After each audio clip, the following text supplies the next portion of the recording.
కొరింథీయులకు రాస్తూ ఇట్లుండగా ఏమందుము, దేవుడు మన పక్షమున ఉండగా మనకి విరోధి ఎవడు అన్నాడు.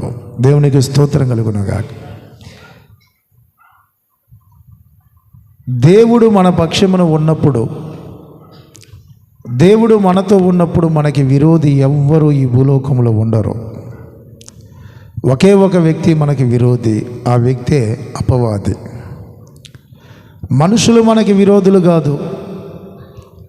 మన విరోధి ఎవరంటే మన శత్రువైన అపవాది మాత్రమే. ఈ అపవాదే మనకి విరోధి, మనుషులు కాదు. భూమి మీద లోకస్తులు వేరు. లోకంలో ఉన్న ప్రజలకి వాళ్ళకి దేవుడు లేడు, వాడి పక్షాన దేవుడు లేడు కనుక వారికి అందరి విరోధంగానే కనపడతారు. నచ్చితే ప్రేమిస్తారు, నచ్చకపోతే విరోధంగా ఉంటారు. కానీ క్రీస్తు రక్తంలో కడగబడిన మనకి విరోధంటూ ఒకడే, సాతాను. ఇక ఎవరు మనకి విరోధులు కాదు, ఎవరి మీద మనకి విరోధత్వం ఉండకూడదు.